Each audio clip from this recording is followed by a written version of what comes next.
Assalamualaikum warahmatullahi wabarakatuh.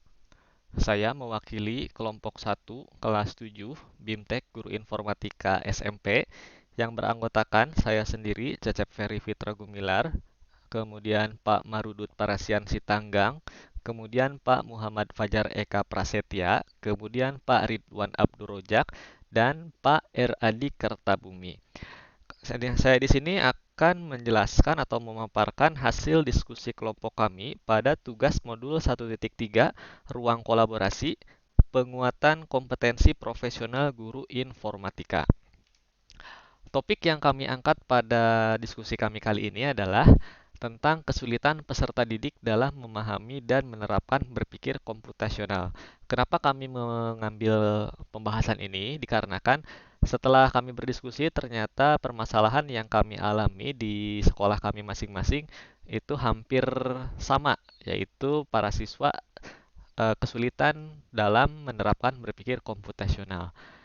Pada fase D atau tingkat SMP, peserta didik masih kebingungan dan kesulitan dalam menerima pembelajaran informatika pada materi berpikir komputasional. Hal ini disebabkan karena di fase sebelumnya mereka belum pernah mendapatkan pelajaran informatika.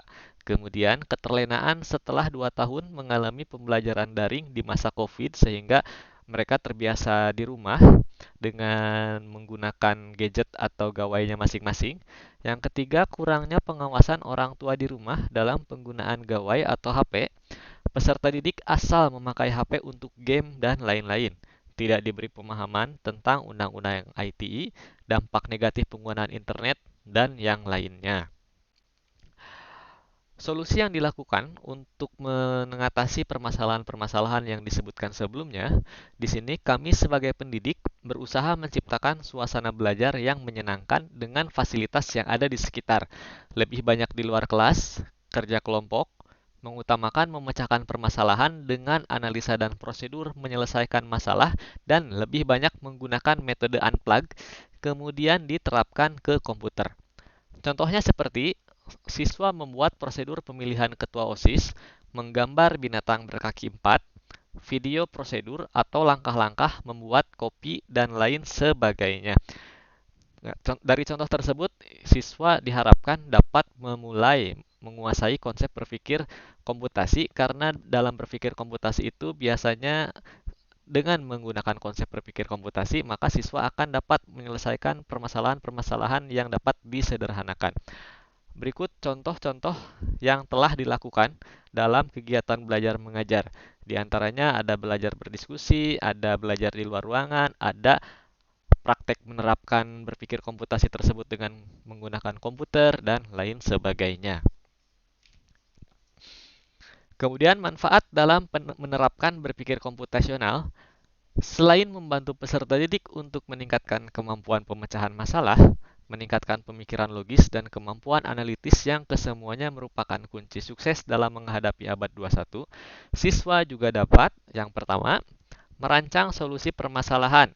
Nah, solusi permasalahan di sini dengan menerapkan konsep berpikir komputasi atau pondasi berpikir komputasi di antaranya dengan menggunakan abstraksi, otomasi, menciptakan algoritma, pengumpulan data, dan analisis data. Kemudian yang kedua, implementasi perancangan, pemrograman yang tepat. Jadi dalam hal ini, siswa dapat mulai belajar merancang suatu program untuk menyelesaikan suatu permasalahan. Yang ketiga, penilaian. Yang keempat, analisis model dan simulasi dan sistem. Yang kelima, merefleksi praktik dan komunikasi.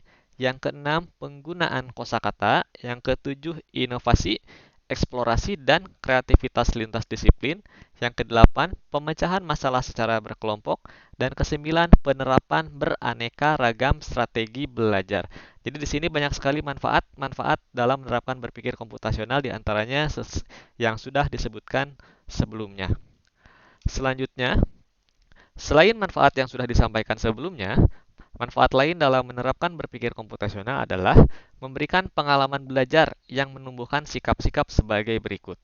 Yang pertama, kepercayaan diri dalam menghadapi situasi. Kedua, ketekunan dalam bekerja dalam masalah yang sulit.